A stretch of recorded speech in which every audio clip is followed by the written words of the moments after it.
তুফান 2 আমরা আরো বড় করে আরো বড় পরিসরে বানাবো ইনশাল্লাহ। তখন যেন আরো বড় ঝড় তুফান হয় আর কি। এবারে তো ঝড় তুফান হলো, তুফান 2 ইনশাল্লাহ আরো ভয়ঙ্কর কিছু হবে। চমক তো অবশ্যই থাকবে। তুফান 1 নিয়ে যেহেতু মানুষের মাথা নষ্ট হয়ে যাচ্ছে, তুফান 2 দেখে মানুষ পাগল হয়ে যেতে পারে।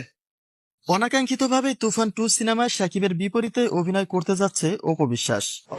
আসসালামু আলাইকুম। আমরা আজকে রিভিউ দিব তুফান নিয়ে। তুফান দেখে এলাম লায়নে, এই মোর শেষ পর্যন্ত মানে আমরা confused. Raihan Rafi always confused করতে ভালোবাসে এবং সে আমাদেরকে কনফিউজড করেই ছাড়ল। আমি ছবির ভালো দিকগুলো ফোকাস করছি এবং আমি ছবির সমালোচনাও করব। আসসালামু আলাইকুম রহমতুল্লাহ, সবাই কেমন আছেন? আশা করি সবাই অনেক অনেক ভালো এবং সুস্থ আছেন। সবাইকে স্বাগতম জানাচ্ছি আমাদের আরেক নতুন ভিডিওতে। প্রতিদিনের মতো আমি রিয়াদ ফারুকি। প্রিয় দর্শক, আজকের ভিডিও টাইটেল এবং থাম্বনেল থেকে সবাই বুঝতে পেরেছেন আজকে কি বিষয়টা নিয়ে কথা বলবো। খুবই গুরুত্বপূর্ণ একটা বিষয় নিয়ে কথা বলবো আজকে। ইতিমধ্যে আপনারা জানেন বাংলাদেশে মুক্তি পেয়েছে শাকিব খান মেগাস্টার চিত্রনায়ক শাকিব খানের তুফান। যে তুফান নিয়ে ইতিমধ্যে আপনারা দেখতে পাচ্ছেন সামাজিক যোগাযোগ মাধ্যমে যারা সিনেমা প্রেমী আছেন বা শাকিবিয়ান আছেন তাদের মধ্যে যে একটু উন্মাদনা দেখা যাচ্ছে সেটা বলে শেষ করা যাবে না। এবার ঢালিউড মেগাস্টার চিত্রনায়ক শাকিব খানের সেই তুফান সিনেমার রিভিউ দিলেন বাংলাদেশের একজন জনপ্রিয় আলোচিত সমালোচিত উপস্থাপক শাহরিয়ার নাজিম জয়, যাকে আপনারা সবাই এক নামে চেনেন। এবার তিনিও দেখে ফেললেন বাংলাদেশের মেগাস্টার চিত্রনায়ক শাকিব খানের সেই তুফান সিনেমাটি।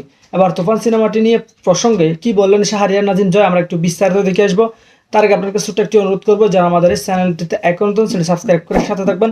যারা ইতিমধ্যে সাবস্ক্রাইব করেছেন তাদেরকে অসংখ্য ধন্যবাদ। তার বেশি কথা না বলে আমরা শাকিব খানের তুফান প্রসঙ্গে কি রিভিউ দিলেন বাংলাদেশের আলোচিত উপস্থাপক শাহরিয়ার নাজিম জয় আমরা একটু এক নজরে দেখে আসি। আসসালামু আলাইকুম। আমরা আজকে রিভিউ দিব তুফান নিয়ে। তুফান দেখে এলাম লায়নে, স্বভাবতই টিকিট ছিল না, স্পেশালি আমার জন্য ব্যবস্থা করা হলো, কারণ সিনেমা হলের মালিক আমার ভাইয়ের শ্বশুর, কাজে আমার ভাই সহ আমরা একসাথে দেখলাম এবং আমার 2-3 ফ্রেন্ড সহ দেখলাম। প্রথম থেকেই ছবিটা অদ্ভুতভাবে ভালো লাগা কাজ করছিল। এত ইনোসেন্ট একটা গল্প দিয়ে ছবিটা শুরু, এত সুন্দর কেমিস্ট্রি দিয়ে গল্পের নায়ক নায়িকার সম্পর্ক তৈরি, এবং সবচেয়ে স্যাড পার্ট হচ্ছে যে একজন মানুষ নায়ক হতে গিয়ে সে যখন অভিনেতা হতে চায়, বড় নায়ক হতে চায়, সে যখন সুযোগ পায় তার সিকোয়েন্স কেটে দেওয়া হয়। পুরো এলাকাবাসীকে নিয়ে হলে যায়, গিয়ে দেখে যে তার সিকোয়েন্সটুকু নেই। এই একটা মনে হয়েছে কি যে এটা কি একটা নির্মল প্রেমের একটা ইনোসেন্ট গল্প দেখা শুরু করেছি, যে টিজার ট্রেলার এগুলোর কোনো অংশই এগুলিতে দেখি নাই। অনেকক্ষণ সময় ধরে এই দৃশ্য দেখতে দেখতে ভাবলাম যে এই ছবির মূল জিনিসগুলো যেগুলোর আগ্রহ নিয়ে ছবিটা দেখতে গেছি সেগুলো কই। কিন্তু যা দেখছি তা তো ভালো লাগা দারুণভাবে বাড়ছে। হঠাৎ আসলো একটা ডাইমেনশন, এবং ডাইমেনশনের পর গল্পের দ্বিতীয় পার্ট। এই ছবি মূলত 2টি গল্পের ছবি, 2টি গল্পকে এক করা হয়েছে। কিন্তু ঠিক যে মুহূর্তে 2টি গল্পকে এক করা হয়েছে সেই মুহূর্তে একটু কনফিউজড হয়ে গেছে যে কি হতে যাচ্ছে, এবং সেই 15-20 মিনিট একটা ছবিটা মানে আমরা বুঝে উঠতে পারছিলাম না যে দেখলাম এতক্ষণ কি, এখন আবার একটা নতুন গল্প দেখছি, নতুন বিষয় দেখছি, ঘটনাটা কি। বাট সেই সময়ে 15 মিনিট পর থেকে যে ডাইমেনশন শুরু হলো, আমি বিশেষ করে বলবো যে চঞ্চল চৌধুরী যখন এন্ট্রি নিল তখন থেকে যে মোড়টা নিল, এই মোড় শেষ পর্যন্ত মানে আমরা confused. Raihan Rafi always confused করতে ভালোবাসে এবং সে আমাদেরকে কনফিউজড করেই ছাড়ল। আমি ছবির ভালো দিকগুলো ফোকাস করছি এবং আমি ছবির সমালোচনাও করব। প্রথম কথা হচ্ছে যে শাকিব খান এই ছবিতে তার 2টা রোল, আমি তো বলবো 2টা না 3টা রোল, 3টা Shakib Khan, triple acting, double acting না।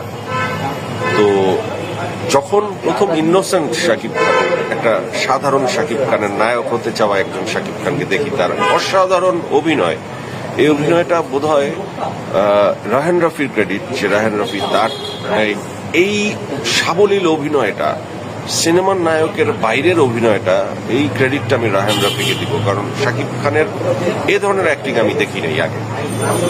তাকে দেখতে অসাধারণ লেগেছে, এত পাতলা, এত স্লিম, এত সুন্দর, মনে হয়েছে 25 বছর বয়স। এবং মাফিয়া শাকিব, ডেঞ্জারাস লুক, এবং সেই ডেঞ্জারাস লুকের সাথে যুক্ত হয়েছে আরেক শাকিব, যে তার আমরা জানি যে রাশিয়ার প্রেসিডেন্ট পুতিন তার একটা রেপ্লিকা আছে, মানে একই রকম দেখতে। বড় বড় দেশের ক্ষমতাশালী প্রেসিডেন্টরা দুইজন তিনজন মানুষ একই রকম দেখতে রেখে দেয়, যে একজনকে আপনি মেরে ফেলবেন প্রেসিডেন্টকে, কিন্তু দেখা যায় আসল প্রেসিডেন্ট মরে নাই, মরছে হচ্ছে যার এসে পালছে। এই গল্পে কিন্তু এই ধরনের ব্যাপারটা আছে। রিয়েল তুফানের সাথে বিট্রে কে করে? আমরা ভাবছিলাম যে রায়হান রাফি কি তার নারী বিদ্বেষী মনোভাব থেকে বের হয়ে আসছে কিনা, রায়হান রাফি মানে হচ্ছে নারীদেরকে ভিলেন বানাইছে কিনা। তা আপনারা দেখলে বুঝবেন যে রায়হান রাফি তার সিগনেচার রেখে গেছে ছবিতে। বাট অদ্ভুত ভাবে আমি বলবো যে নাবিলার কথা, নায়িকা নাবিলা অসাধারণ। এই ক্যারেক্টারটার নাবিলা ফাটাই দিচ্ছে, এত ইনোসেন্ট লাগছে, এত মায়াবী লাগছে নাবিলাকে, মনে হয়েছে কি একটা 18 বছরের মেয়ে। আমার কাছে মনে হয়েছে Nabila is the best selection, best choice. Mimi চক্রবর্তীর কথা বলবো না, কারণ হচ্ছে যে সে তো ভিনদেশী নায়িকা, সে পরীক্ষিত, তার রোলে সে খেলা দেখাই দিচ্ছে। আমি সবচেয়ে বেশি যেটা বলবো যে আমার কাছে ভালো লাগা, যে ছবিটা আমাদের জন্য একটা স্ট্যান্ডার্ডের মাপকাঠি, যে রায়হান রাফি প্রমাণ করে দিল যে ছবি হিট ফ্লপ সেটার রেজাল্ট আপনারা নেন, যে ছবি আসলে এটা বাম্পার হিট, কারণ এটা কোনো টিকিটই নেই। এটার হিটের জগতেও এটা একটা মাইল ফলক হবে, এবং এটা ধরেন ছবির কোয়ালিটিতেও এটা একটা মানে স্ট্যান্ডার্ডের মাপকাঠি হবে, যে এটা এমন একটা ছবি যেটা অনেক বছর পর বানাতে পারবে কেউ। আর এটা কিন্তু আসলে মানে সিকুয়েল, এই ছবির সেকেন্ড পার্টটাই বেশি ইন্টারেস্টিং হবে, কারণ সেকেন্ড পার্টে দুই মাফিয়া একসাথে, চঞ্চল এবং শাকিব। খেলা কার সাথে কার হবে এটা সেকেন্ড পার্টে বোঝা যাবে। সেকেন্ড পার্ট আসার আগে এই তুফানের প্রথম পার্ট আমি এক কথায় বলবো মাস্টারপিস, দারুণ। তবে ছোট ছোট সমালোচনা আছে, ছোট সমালোচনাগুলো আমি এখন ওইভাবে করব না, কারণ হচ্ছে যে এই ছবিটার আসলে ভালো জিনিসের পরিমাণ যখন বেশি থাকে তখন ছোট সমালোচনার কিছু যায় আসে না। সব ভালো গানের ভিড়ে সেকেন্ড গান, যেটা নাবিলার সাথে শাকিব খানের সম্পর্কটা ডেভেলপ হওয়ার যে গানটা, সেই গানটা আরো শ্রুতিমধুর হতে পারত। ওই গানটা যদি শ্রুতিমধুর হতো তাহলে ওই সম্পর্কটা ডেভেলপের ওই জায়গাটা আমাদের কাছে আরো ভালো লাগতো।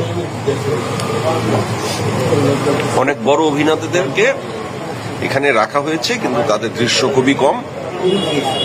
গাজী রাকায়েত ভাই, ফজলুর রহমান বাবু ভাই ছাড়া, বা মিশা ভাইয়ের ওই অংশটুকু ছাড়া, শহীদুজ্জামান সেলিমের অংশ খুবই কম, কিন্তু চরিত্রটি দেখানো হয়েছে বিশাল বড় কেউ, কিন্তু তাকে সাকিব শেষ করে ফেলে। সাকিব যে অ্যাকশন গুলো যেটা হয়েছে, ও মাই গড, এই ছবির অ্যাকশন, এই ছবির সেট ডিজাইন, আমি বলবো যে অসাম একটা দুর্দান্ত বিষয়। গান তো আপনারা ইতিমধ্যে হিট হয়ে গেছে। আমি তো বলবো যে সবচেয়ে ভালো গান হচ্ছে প্রথম গানটা, যে গানটা আপনারা শুনেনি নাই, ট্রেলার বা টিজারে আসে নাই। প্রথম গানটা সবচেয়ে ভালো, বাকি গান তো আছে। আর টুইস্টিং গল্প, শেষ মুহূর্তের আগ পর্যন্ত ধরতে পারবেন না ঘটনাটা কি। এই ছবির শেষ দৃশ্যের আগে কেউ ধরতেই পারবে না ঘটনা কি। শাকিব খান, রায়হান রাফি এই জুটি যে চমক দেখাইছে, সেই চমকের চেয়ে আরো বড় চমক দেখাই দিচ্ছে চঞ্চল চৌধুরী। আমি চঞ্চল চৌধুরীকে স্যালুট জানাই। আমি কিন্তু আমেরিকাতে চঞ্চল ভাইকে বলছিলাম, চঞ্চল ভাই আপনি কি গেস্ট রোল করবেন, আপনি করেন না, আমি বলছিলাম এই কথা। আজকে আমার সাথে যখন কথা হয়েছে আমি বলছি যে আপনি যে করে বেস্ট ডিসিশন নিচ্ছেন। চঞ্চল ভাই তখন আমারে বললো যে ভাই আমি একটা কাজ করবো, বুঝা করবো না, তো সে বুঝে নিছে তার। এবং চঞ্চল সাকিব এখন প্যারালাল অ্যাক্টিং এ এবং জায়গায়, সিনেমার কমার্শিয়াল ভ্যালুতে একই জায়গায় পৌঁছে গেছে দুইজন। সিকুয়েল করতে হইলে চঞ্চল সাকিবের খেলাটাই মানুষ এনজয় করবে, দুই খেলোয়াড়ের খেলা। এবং এখানে ক্লিয়ার করা হয়েছে খেলাটার ধরন, যে শাকিব খানের সাথে চঞ্চলের কম্পিটিশন শরীর দিয়ে, চেহারা দিয়ে হবে না, হবে মেধা দিয়ে। এটা ছবির গল্পেও আছে। এটা হলো চঞ্চলের প্রশংসা করলাম। আর শাকিব খানের প্রশংসা করতে হবে, যেটা সেটা হচ্ছে যে হি ইজ সামথিং, যেটা সে প্রমাণ করছে বেসিক্যালি এই ছবিতে। সে যে নিজেকে চেঞ্জ করছে, নিজেকে সে অন্য লেভেলে নিয়ে গেছে, সাকিবিয়ানরা যে তাকে ভালোবাসছে, এই ভালোবাসা আসলে সে রিটার্ন দিচ্ছে।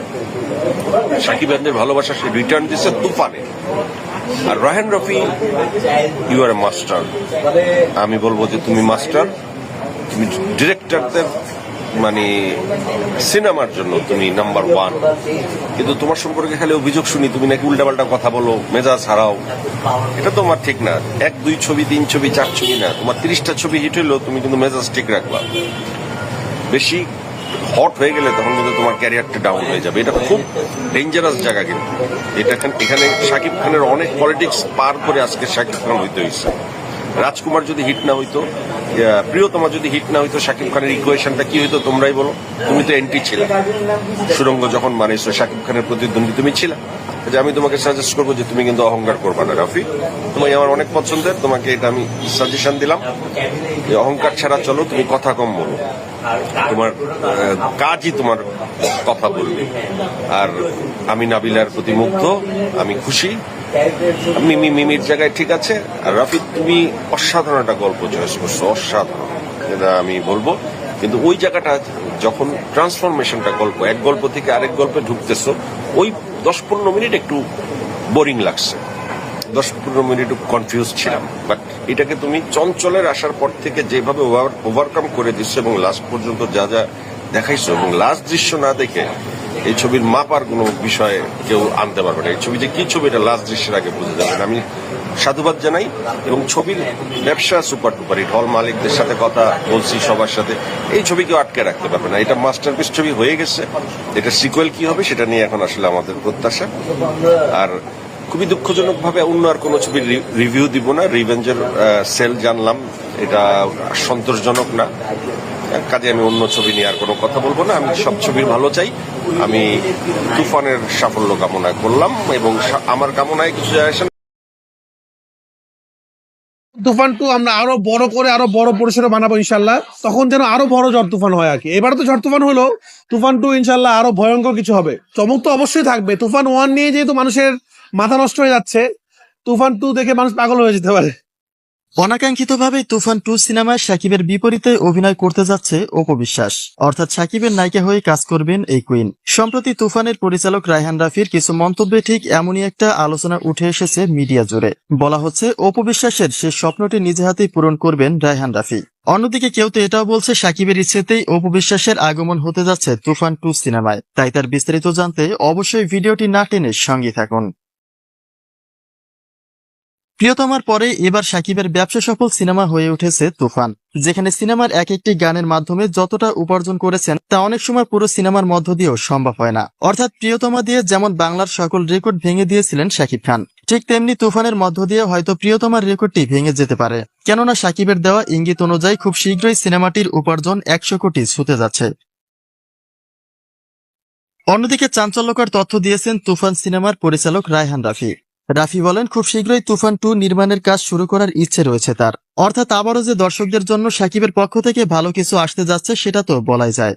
তবে লক্ষ্য করার বিষয় হচ্ছে, কিছু দর্শকদের ধারণা মতে তুফান 2 সিনেমায় শাকিবের নায়িকা হিসেবে অপু বিশ্বাসের দেখা মিলতে পারে। কেননা বেশ কিছুদিন ধরে শাকিবের সাথে ফের সিনেমায় যুক্ত হবার আকাঙ্ক্ষা দেখা যায় অপু বিশ্বাসের মধ্যে। আর শাকিবের সাথে যেহেতু তার একটা পারিবারিক সম্পর্কের গুঞ্জন রয়েছে, তাহলে শাকিবের পক্ষ থেকে হলেও অপু বিশ্বাসকে তুফান 2 সিনেমায় দেখা যেতে পারে। কমেন্টে জানিয়ে ফেলুন আর কে কে শাকিব খানের তুফান সিনেমাটি দেখতে এদিকে শাকিবের প্রতি কিছুটা আক্ষেপ রয়েছে নেটিজেনদের।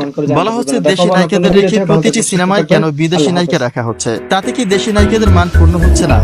তবে মূল কথা এটাই যে চরিত্রের সাথে মিলিয়ে প্রতিটি সিনেমায় নায়িকাদের আগমন হয়। অর্থাৎ সিনেমার চরিত্র অনুযায়ী নায়িকার দেখা না মিললে কখনো সেই সিনেমার ব্যবসা সফল করা সম্ভব নয়। আর তাই সকল দিক বিবেচনা করে প্রতিটি সিনেমায় নায়িকা সিলেক্ট করা হয়। তাই আমরা এটা বলতেই পারি যে তুফান 2 সিনেমায় চরিত্রের সাথে অপু বিশ্বাসের মিল না থাকলে সেখানে দেখা না মেলার সম্ভাবনাটাই বেশি এই কুইনের।